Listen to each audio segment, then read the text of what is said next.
Welcome to the Gay Buddhist Forum, where teachers from all schools of Buddhism offer their perspectives on the Dharma and its application in modern times, especially for LGBTQI audiences. These talks are offered freely to the world and made possible by appreciative listeners. If you would like to support our efforts to share the Dharma with underserved audiences, please visit gaybuddhist.org.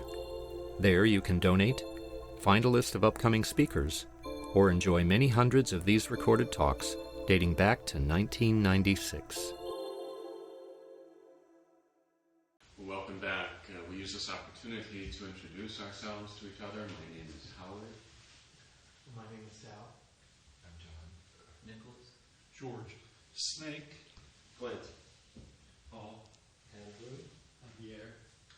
Bob. Buzz. Steve. David. Peter. Ed. Roger Mariano. Bob. Is anyone here for the first time to the Gay Buddhist Fellowship? Welcome. Good to have you here. We also have a host for today, I believe, but I don't know who designated. Raphael. He will greet you and Treat fill you. So good. greet you and fill you in. Wonderful. Well, it is my privilege this morning, first of all, to be sitting in for Jimmy Stewart, who's off on a family gathering, and also the privilege of Donald introducing you to the Sangha. Donald Rothberg has practiced insight meditation since 1976 and has written and taught widely on socially engaged Buddhism and transpersonal studies. He's on the faculty of the Saybrook Graduate School, where he's developed a program in socially engaged spirituality. He has been an organizer and an educator, a board member for the Buddhist Peace Fellowship, and particularly working as a member and mentor for its Buddhist Alliance for Social Engagement since its inception in 1995. He's also a meditation teacher, working with the two small groups in the East Bay, and is helping to develop a new Dharma center in the East Bay. He leads and also co-leads retreats on mindfulness practice and socially engaged Buddhism, both locally and nationally. Wow, what a gift. Donald, thank you for being here today. Well, thank you. It's a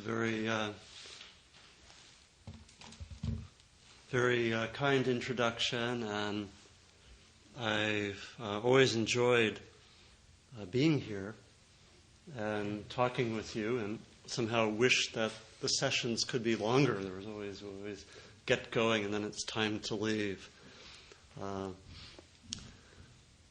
And I also want to recognize that this is a particularly sort of powerful psycho-spiritual, cultural moment. There's a lot going on. I mean, not only, is there all the turmoil related to the invasion and so forth, and all that brings about, but it's also Passover, the time of liberation, and Easter today. The time that people reflect on the whole question of life and death and the mortality, resurrection, in a sense, what liberation means. It's also the anniversary, I know, of the Warsaw Ghetto Uprising, which happened in 1943. Started on April 19th. Some of you may know that. So, in this context, I want to talk about one aspect of liberation, which is perhaps both most obvious to us and most hidden. And that concerns our attachment to views. And so the theme of my talk this morning is embracing paradox. It could be subtitled Working Through Attachment to Views. And I want to begin with a short practice that I want to invite you to do, a kind of guided meditation. So if you can make yourself comfortable. I'd like you first just to be present to your breathing and your body.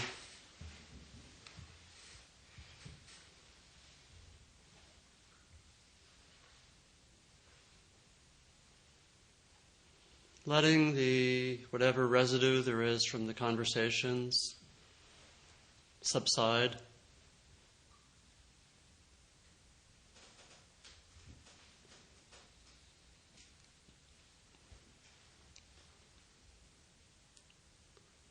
And I'd like you to bring to mind an experience of the last day or perhaps last few days in which you experience yourself having a strong view. And you would know that you had a strong view by the emotional charge present. So it might be a situation in which you really were convinced that you were right about something, or you were really trying to push your own view, as it were. It could be a view about an interaction, it could be a political view, could be an aesthetic opinion. Some situation in which there was some charge around your view.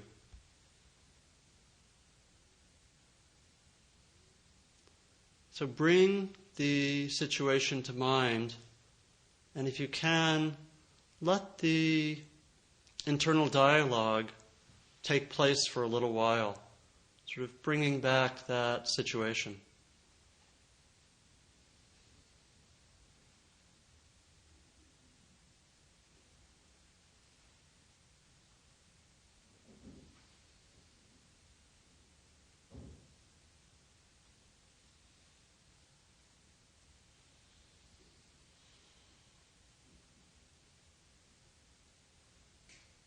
Let the words be present. And see now if you can move to the level of the body and the heart. And see if you can feel the emotions related to that view. Not so much trying to figure out the emotions, but just for the moment being present in the body and in the heart, and just listening.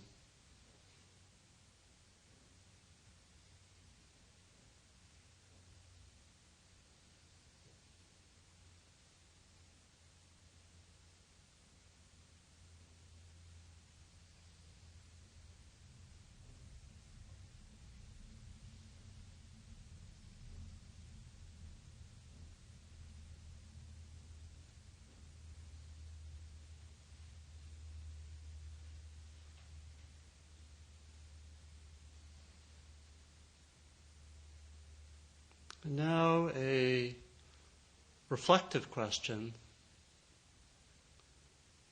Can I look at that situation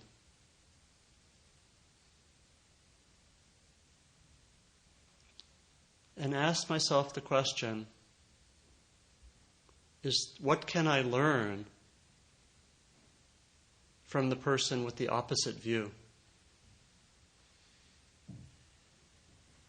Is there something I might be able to learn from that person or whoever holds that opposite view?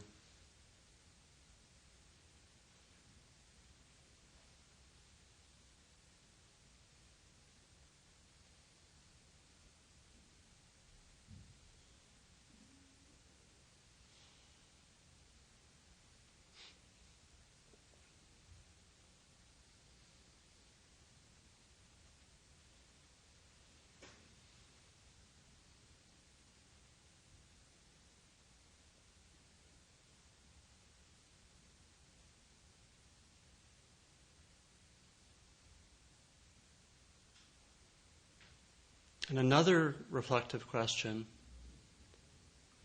are there any ways that I myself hold that view, the view that I was opposing. Maybe not in the exact same context, but maybe in some other part of my life. Is there a way that I myself, in some way, hold that view?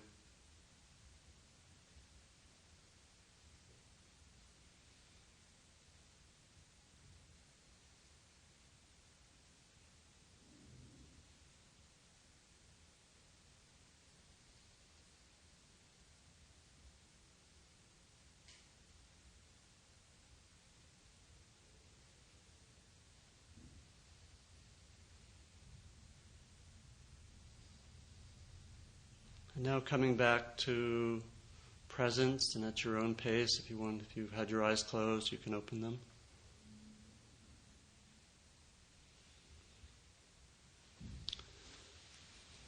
Maybe a few observations, if you have some. What did you find out from that exercise? Yeah. I went to Seder for Sacrifice with a group of very old friends. We've known each other for about 25 years. And to my amazement, later in the evening when we had a discussion about world events and stuff like that, there was one person there who was just totally enthusiastic about what he Yeah.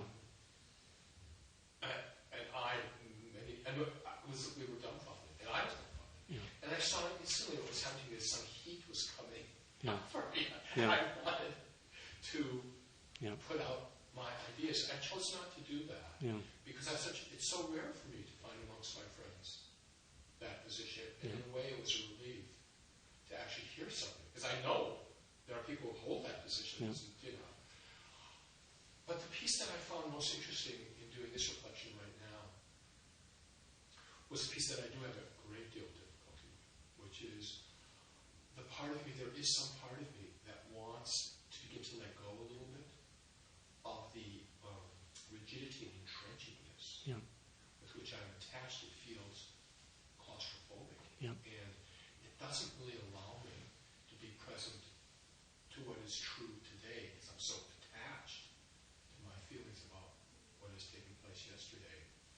And so I feel the entrapment. And in a way, when I go back over that, it's like allowing some room for myself to breathe more deeply, to sort of say, this is my experience, which is that almost every idea I've ever had and every emotional state I've been in has had contained in it the opposite of it. It's just my experience. Yeah. And to have something be so skewed feels so limited for me. Yeah. Thank you. I just noticed that there's something very attractive about the conflict, staying in the conflict. Mm-hmm. Yeah. And I think that I hold powerfully to my view because there's something emotionally satisfying or something about keeping the conflict going. I'm involved in a neighbor problem. Yeah. And a noisy neighbor. Yeah. I'm unwilling to actually do things that would bring it to an end for me. That's great. Yeah. No, it's not great, but it's great report. And I just noticed that there's something about our locking of horns that is satisfying. Yeah. Thank you. Maybe the last one, Clint. Yeah, I just want to echo what both these gentlemen say. I'm just consumed with what's going on with Iraq, but also the larger thing, just the administration and everything it represents. And, it's totally consumed with it. And in some way, there is this huge adrenaline rush of anger and rage and righteous indignation and all this stuff. And it is a rush. And it's an intoxicant. Yeah. And there's no level where I'm just fucking sick of it. No. I can't even take a walk in the park and enjoy the flowers without just these thoughts just totally obsessing my mind. Yeah. And I just want to just get away from it, and I can't.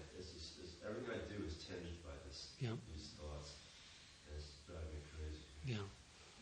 Yeah. Yeah.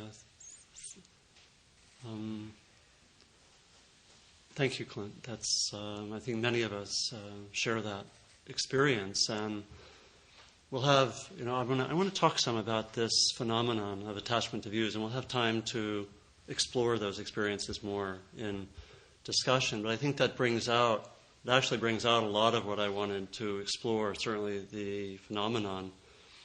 I want to help myself to see ways of being lighter with our views, being lighter with our concepts, to see the ways that we get attached to our views and concepts, why that is, and the possibility of coming to having our practice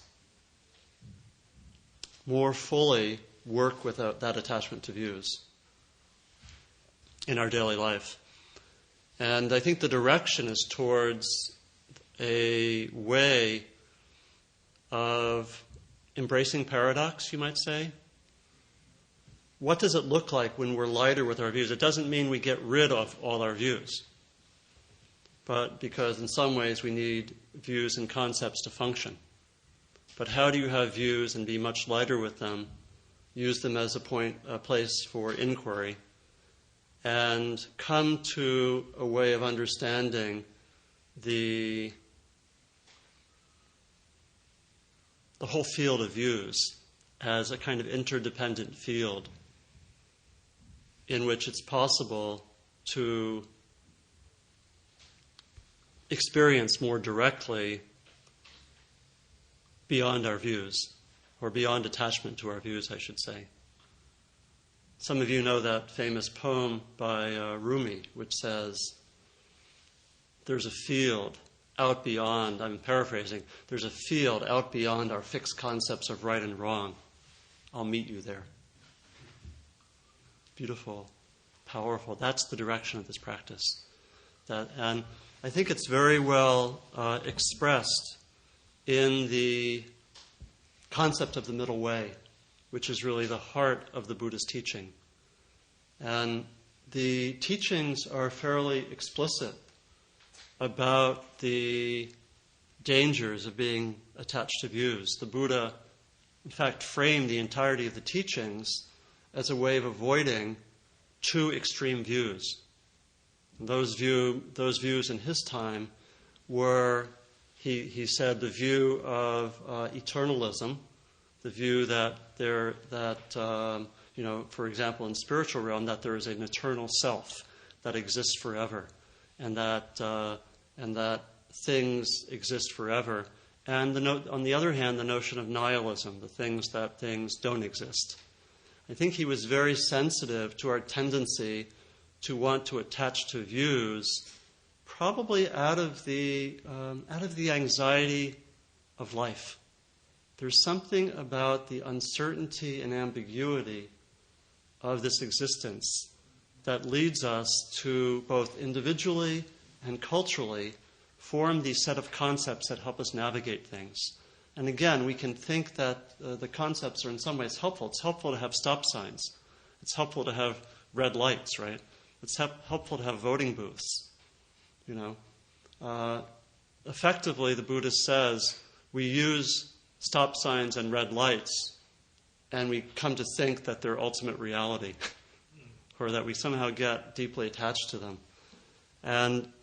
But there's something about the quality of the uncertainty, ambiguity, impermanence of our existence, and the difficulty of us facing that directly, that leads us to get attached. And the fundamental attachment that the Buddha talked about is the attachment to a view that I am, that there is a self here who is sort of eternally existent, that will always be present, and somehow in that we don't see the reality of impermanence. We want to deny the reality of death. We also want to deny the reality of interdependence, the way that I am very much in dependence with others. with my family, my culture, my friends, with other objects. And we tend to believe that there is a separate self and that there are separate objects. And our language, in a way, you might say, seduces us into thinking that there's a world of clearly defined objects in which I'm here separate from everyone else. And you're here, and my role in life is to sort of manipulate the world so I gain pleasure and avoid pain. And the Buddha says we live in a kind of illusion, that actually our language and our concepts are useful, but they don't really express things as they are. And we can actually see that when we do meditation. We can see, for example, when we're silent and mindful, if we're just right now, if you can just be like with an object near you, I can be with this rock, and you're actually mindful of the rock, or what we call the rock. And if you actually just are present, like right now with an object in front of you, a cushion, your shirt, and you're just aware of it and present with it, we start to be engaged with a reality in which the concept tends to slide away. The concept is a useful tool. But we can be present with this. I can be present with this rock in terms of all the sensations, which actually are this amazing, alive, buzzing presence of stimuli and sensations, out of which I just say rock. I don't know if I chose this because of the problem in Iraq, but but you know what I'm saying, that we somehow just use the word rock as if, we have this incredibly alive, powerful experience with poets have always taken us further into, and all I say is rock, and it's so limited compared to the reality of the experience. But yet, if I was going to start to talk about it, I would use that concept. And so, just in our mindfulness practice, we start to be able to be present in a way that doesn't involve this attachment to objects. The great Buddhist philosopher Nagarjuna, who lived in the 2nd century, and some of you may know his work. How many people know Nagarjuna, the Buddhist philosopher? Okay, well, Nagarjuna was perhaps, he's often credited for being the most profound Buddhist philosopher, sort of after the Buddha. And his specialty was taking dogmatic views and deconstructing them. And so what he would do, he saw that the whole nature of language is dualistic. We arrange the world in terms of sets of polarized concepts, up and down, right and wrong, part and whole, life and death, eternal and temporary, and so forth. And he was convinced that since these views come in sets of opposites,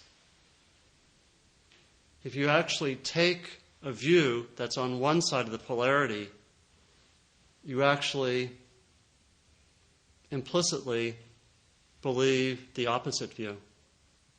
I think we can see this in politics, that when people get in these polarized situations, they actually become dependent on the people they're opposing. It's very clear, what would happen, do you remember when the Soviet Union dissolved? The United States and Russia had profound identity crises because they had been based for so long on relating to their opposites. And the U.S. has struggled mightily to come up with an enemy that has the same power as the Soviet Union used to have. They tried, the drug war, and it really hasn't worked. They tried, making Americans fearful of narco-traffickers lurking everywhere, and we invaded Panama and so forth, but people have not been convinced, And it's so, from the point of view of sustaining identity, people have a great sense of relief to be able to think that wild-eyed Islamic terrorists, in some ways, actually are more fearful than the Soviet Union. There's a great relief there because the identity can be sustained, whether or not the fear has any objective referent. And we can see this, we can see this in terms of the oppositions that we have. I've been thinking of this in terms of the anti-war movement. There's an interesting article, I think it was in the Guardian a few weeks ago, that talked about how difficult it was for the anti-war movement to find adequate places to protest because the military is more or less pulled out of the whole Bay Area. And it gets very confused to have an opponent when there's, the anti-war movement has resorted to, what are they, there's some virtue in all this, but there's something that I find is, there's a way in which the anti-war movement, as it's mostly constituted, is very dependent on having an enemy that works in a certain way, and so it's been very hard. People have resorted to going to Chevron and Bechtel and so forth, all of which are places that are, probably not doing great things generally. But still, there's some way, when we look to conflicts, we see how much the two are dependent on each other. The Soviet Union desperately needing the United States to stay in power, and the United States needing needing some kind of fearful enemy to be able for the politicians to be able to do what they want to do. And it's in that context, what Nagarjuna does is he said, take any of your own views, see where you hold them strongly, look at them carefully. And what his work actually was about, he took the main strong views of his time, including Buddhist views. And he basically was saying, you can't be free if you have any dogmatic views. And I can show you, if you have a dogmatic view, as opposed to, let's say, a lightly held view, if you have a dogmatic view, I can show you how you're dependent on the opposite view existing for you to hold that view. Again, we can maybe think as examples of some of these political situations. The people who are most opposed, they somehow share, in some ways they share the same worldview. George Bush and Osama bin Laden share this worldview of good and evil. And they require the evil person, and they also require, as it were, having a big shadow so they don't see their own evil, right? And so the skillful therapist or philosopher would show anyone who has a dogmatic view, which means all of us, that if you really look into it, because it's based on anxiety and wanting to create an identity, it actually implies its opposite. And this is what that practice can be. And maybe you saw that some in your own exercise.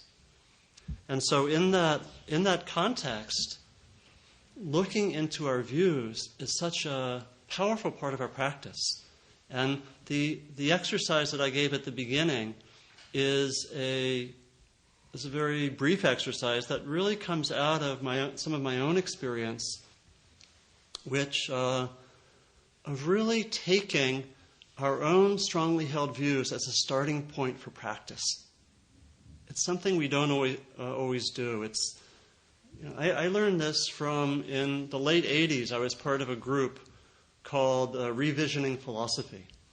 I actually have a philosophy doctorate, and I was part of this group which was sponsored by Esalen and had people like Houston Smith and Michael Murphy was one of the people who was, the founder of Esalen was one of the people who was bringing it forward.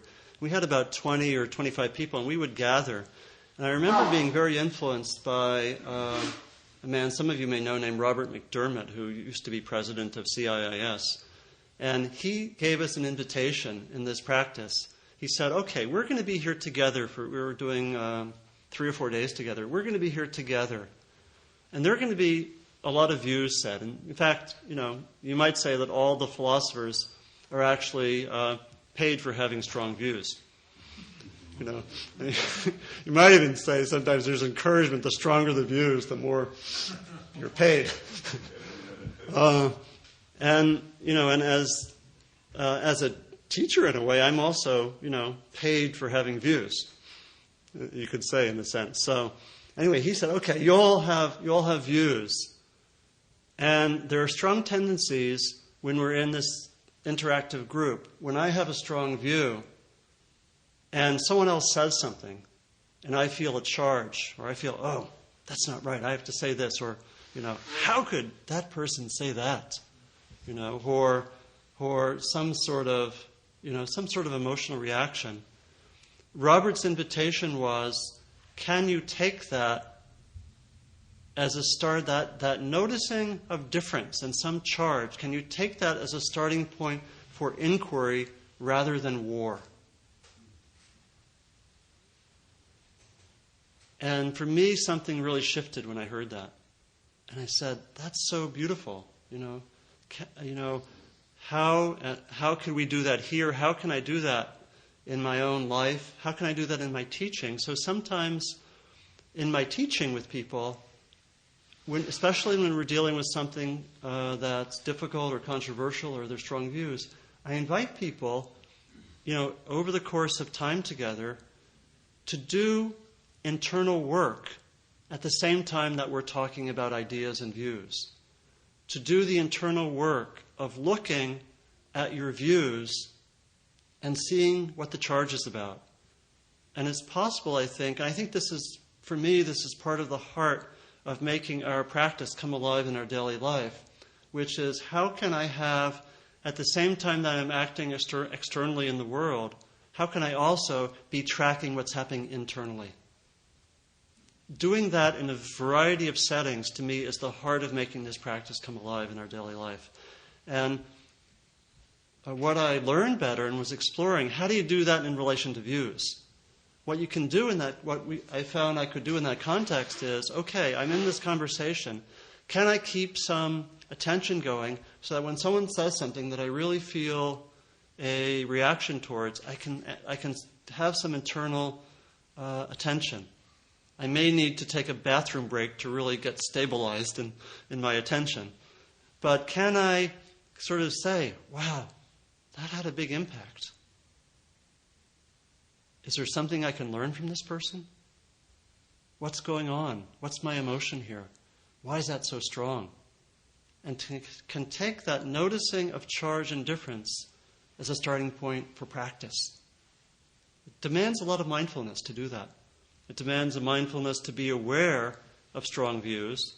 It demands the intention to do it and keeping that intention alive. And also involves a lot of mindfulness to actually track ourselves internally in the midst of action. This is not a beginning ability for most of us. You have to really be fairly stabilized in mindfulness to be able to track internally. But when we do that, for me, it's been a wonderful practice that's incredibly illuminating. And we can explore all of that territory that people were mentioning. The territory of seeing how much I like the conflict. How much is that keeping something going in myself? How much does it help my identity? How much do I sort of like the anger, the sense of being right, and so forth? So this is a very powerful practice that I invite you to. I do want to say that there are some dangers of this practice. And there are some dangers from being attentive to views and where we're attached to views. The first danger is that we can think that views don't matter, or that all views are the same, or that anything goes in terms of views. And perhaps as I say this, you may feel a little bit of vertigo, right? Well, if I don't hold tightly to views, what's going to happen? How do I live? Does that mean that, my views are just as good as John Ashcroft's? Wow, that hurts.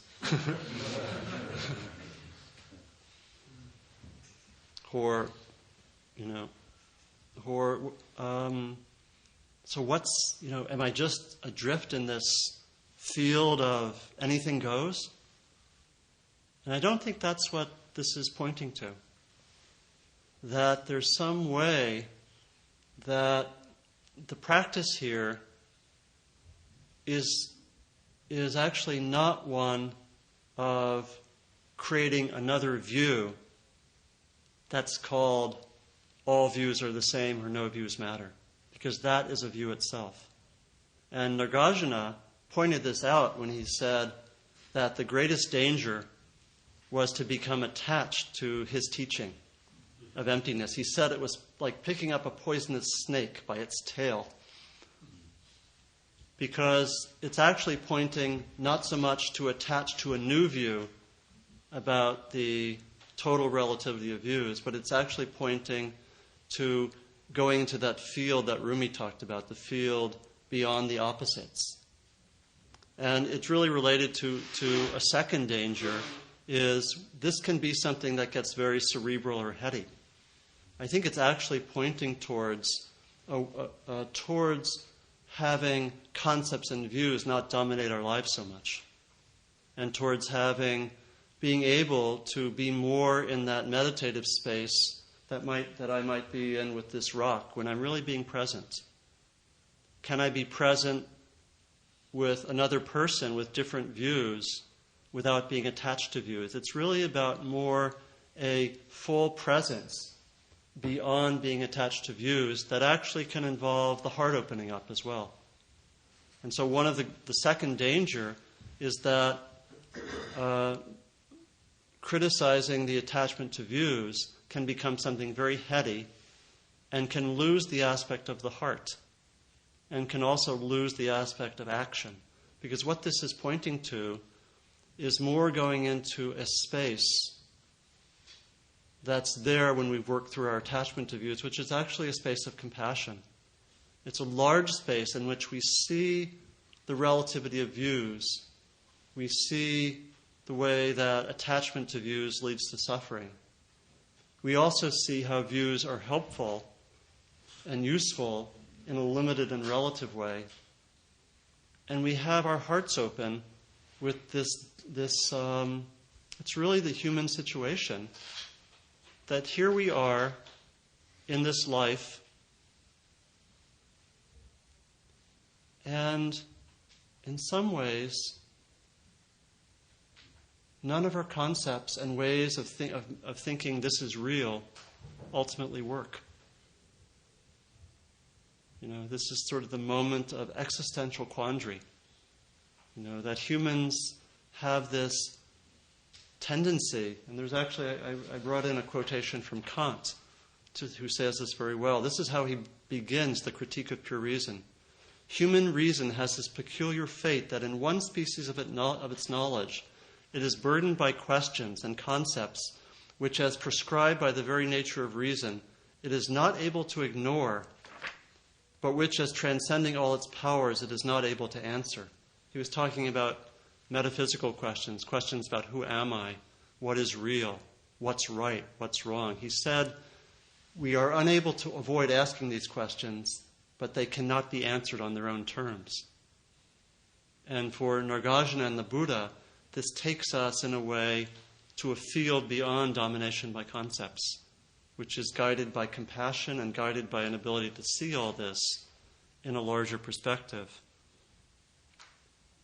And in that, with that compassion, we don't use this seeing through attachment to views as a reason to just sort of go off and do nothing.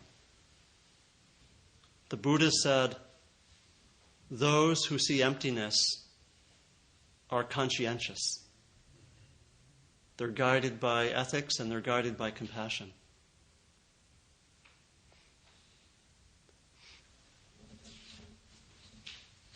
We have about 10 minutes. Yeah.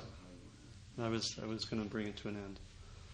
So I think that's the quandary. It's maybe we don't have to think out all the most profound implications of the ultimate emptiness of views, but to begin to take inquiry into views as a practice and see what's there and see what we find when we do this practice of looking into views. So I think I'll stop there.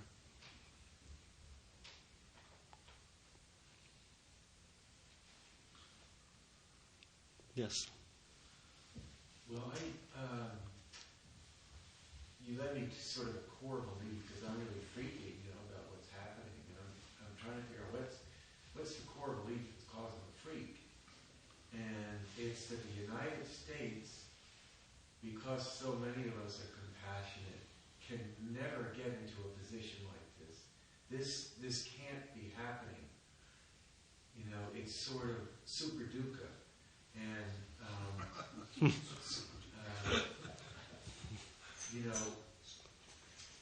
I've had 1 or 2 seconds of realization that this is dukkha and that we're not impervious as people or a nation to it. And to,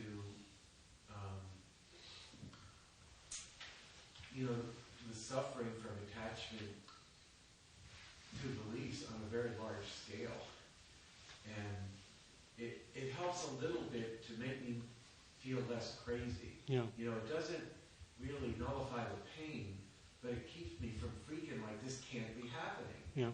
Well, it can, because this is dukkha on a very big scale for a lot of us. Yeah. It's not like, that guy I went out with really doesn't, have the same charge as I do for him, It sort of makes all that stuff seem minimal compared to the scale of the dukkha that's happening now. And our country has been so free from it relatively compared to other nations that, I hope that this situation becomes less toxic. Mm-hmm. But we're, I'm in a world where this dukkha exists, and it's actually quite liberating to try to keep that in mind. Mm-hmm. That I'm going to have to operate in situations that dukkha is. So if I can respond, I think we all have to do that inquiry a lot. I've been doing several times day-longs related to the, I don't even like to call it the war. I like to call it the invasion. But I've been doing day-longs, and I think what's really crucial, this practice here, I think, is key. If you can identify the belief, then you have to hang out with the dukkha. And there are a lot of practices, and some of them are best done collectively, to be with the pain of the situation. And that is, I think that's the ongoing work that we do, and Buddhist practice helps us in that way. It helps us so it'd really be to identify the belief and feel what the pain is. And it might be the pain, this country is doing things which I don't want it to do, and it's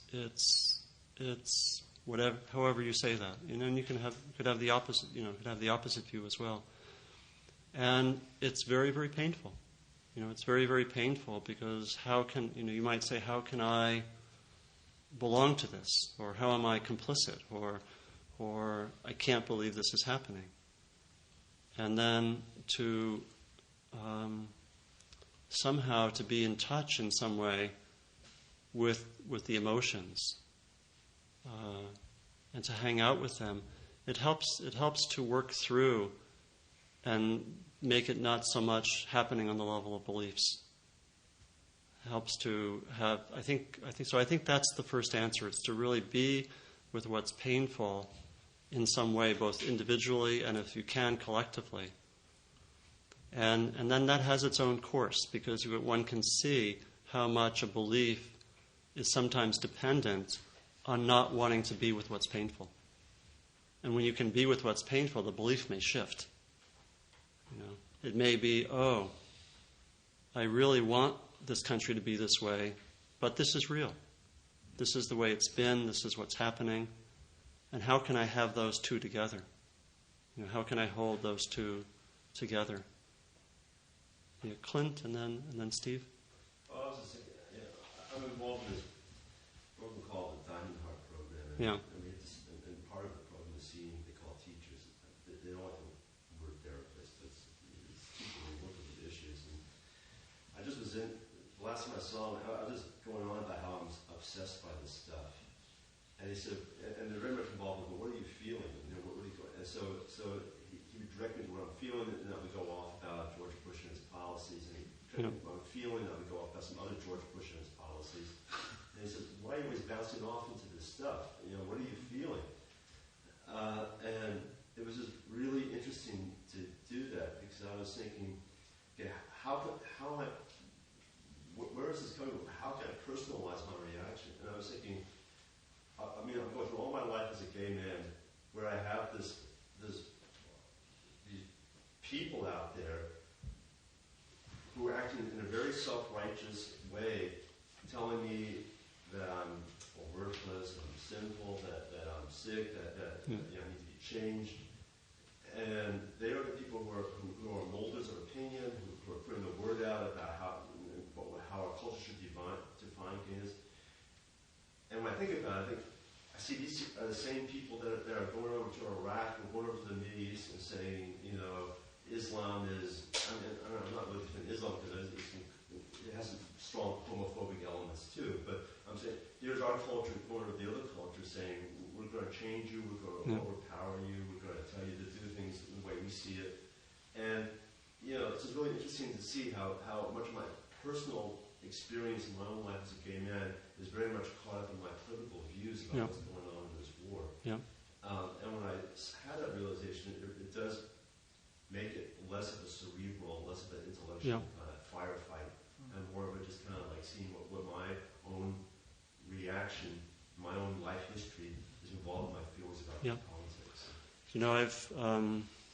I've been influenced a lot by the work of Joanna Macy. Some of you may know her work, and I've actually used one of her practices called the Truth Mandala. Some of you may know that, which is a very powerful ritual, which usually lasts about an hour and a half, in which people, I won't describe it in detail, but it creates a large space of a circle in which, in the context of maybe a day of working together, in the middle of the day, people come together, and there are 4 quadrants, and one is related to anger, one's related to sadness, one to fear, and one to confusion and emptiness, and it has a cushion in the middle.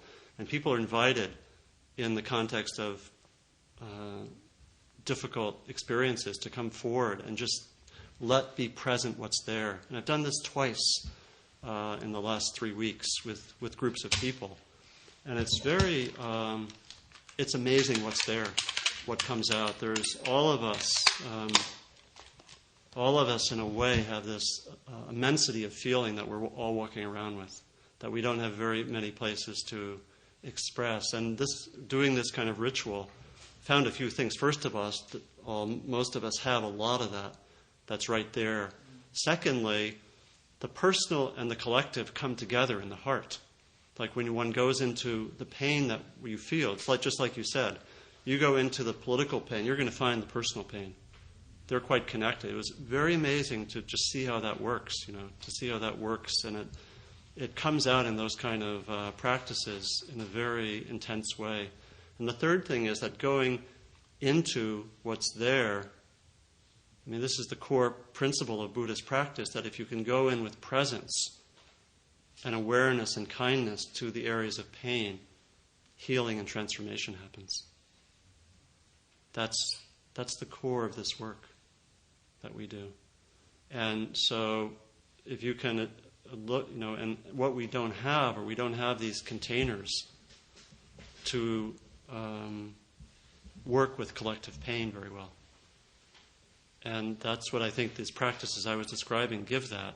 But one finds that, and I have personally found that if I go into that territory, it really frees me up to act more clearly. And I found that I've had two needs in the last few weeks. One of them is to really work with the strong emotions that are there. And I've been graced to be able to do this work with groups.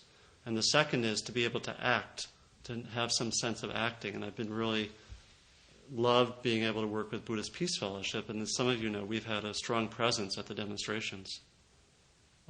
And it's amazing. You know, one of the demonstrations, the one right after the invasion started, we had 400 people meditating for 3, 4, 5 hours before and during the demonstration. It was a very powerful to act and to work with the emotions. I think those two are minimum to have some degree of balance in these times.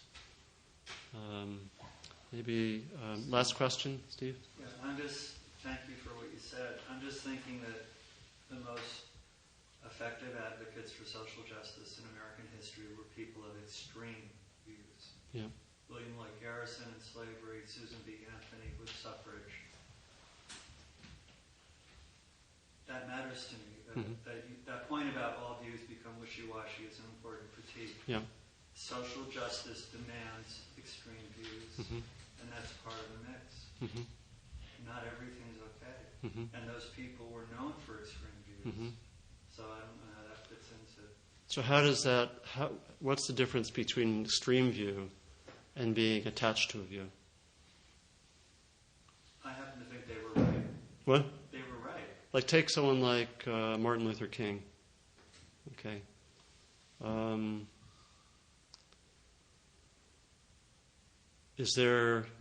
Would you say that's a very strong view? It's a view people should not be oppressed because of 1, 2, 3, 4, right? And is that a view that he was attached to? It's an interesting question. I'm just posing the question. Yeah. The ethical things you raise at the end Yeah. are important. Yeah, because there's something, and I'm not saying this is all worked out, you know, and it may be that this kind of question is something that we all have to sit with, because I'm not, you know, Nagarjuna was not a social activist, but but you have the example. I'll just say you have the example of the Buddha talking about lack of attachment to views, and then working in an incredibly dedicated way for 45 years to free people, you know, who are king. And maybe it's better to leave that as a question. You know, I entitled the talk "Embracing Paradox," and maybe the paradox is, can you really act out of compassion? I think it's really about, I think maybe the true answer to the question is, what does attachment to view mean? And partly what it means is thinking that the opposite view is a sign of evil or wrong. And I think this may be a way to work with your question. It's an intriguing question, isn't it? You know, take someone like King. He had a view, but in a way, he didn't buy in to the notion of polar opposites. You know, right on one side, wrong on another. His practice was not based on showing the wrongness of the other person. It was more saying that there's something about my view which helps to lead towards divinity, and a person who has an opposite view is welcome also. That's maybe I would want to just end. We could get into a very interesting intellectual discussion here, and maybe we should reserve that for after we finish. But I think that's where I would go. It's really to say, when you have a strong view, how do you know if you're attached to the view? A lot of it is, what do you do with the people who have the opposite view? And if you can have that strong view and not create opposites, that may be cutting through attachments in some way. Because I know that, I was thinking of King and Gandhi. They were very conscious of this. They did not want to make enemies of their opponents. And that's part of what it means not to be attached to views. And yet they acted.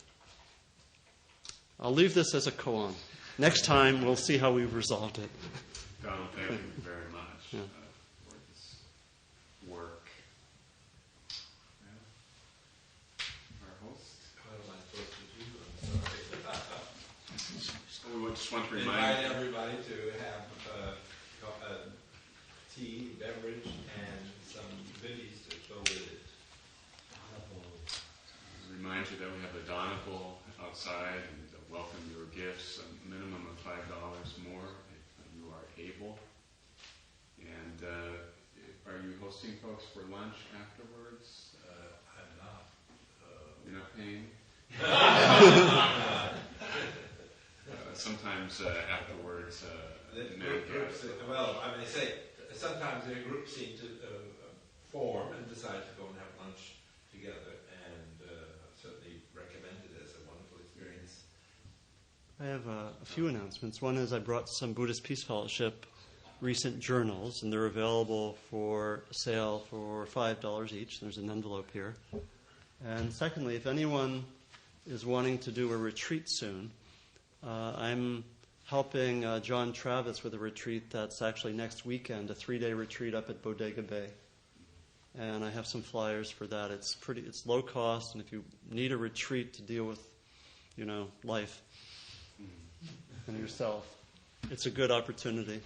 And then lastly, I'm going to be doing at Spirit Rock probably at the end of May a day-long related to the war that will do some of the practices I was talking about, and I'll send an email with the information when we have that worked out. Yeah. announcements. Yeah, if you're looking for a break from all this crazy energy and you don't want to go to Bodega Bay, next Saturday we're doing our annual Chimney Rock wildflower hike. The details are described in the newsletter, but in case you don't have a newsletter, there are flyers out there describing that too. This is a season where the wildflowers are out in full bloom. It's a beautiful place. It's a fun day to do. It's going to be a potluck, so if you go, please bring something. We'll be meeting here at 9 o'clock Saturday, if it's not raining, to carpool. Flyers are out. I want to invite everybody every Friday night at the South Beach Cafe in San Francisco. I'm playing piano, and I'd love to have friends come by and join me. I'm going to be there from 6:30 till 9:30. South Beach Cafe is on Embarcadero and Townsend. So it'll be this Friday and every Friday. So please come. Act of grace. Can we dance when you play? You can do whatever you like. Any other announcements? And a reminder that talks are available on the internet at the GBF website, kbuddhist.org. If we could stand and form a circle, and Donald, if you would give us a closing blessing. Please.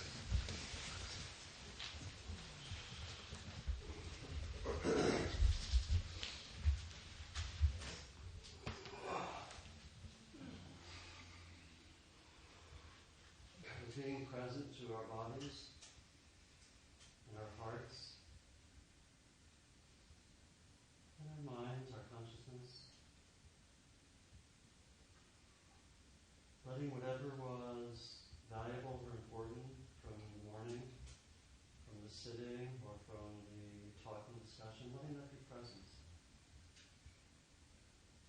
Is there anything that we form as an intention that we want to see what we've learned and take that further?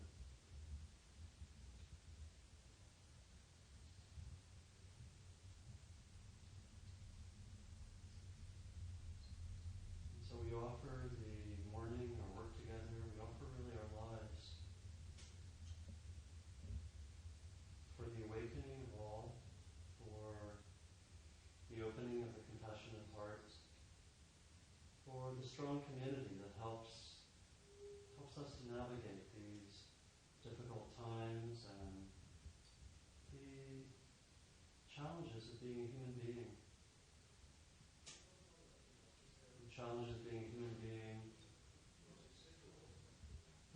awaken, wants to learn, wants to share love. So we offer this morning, our time together, our lives, for the awakening of all beings, for freedom.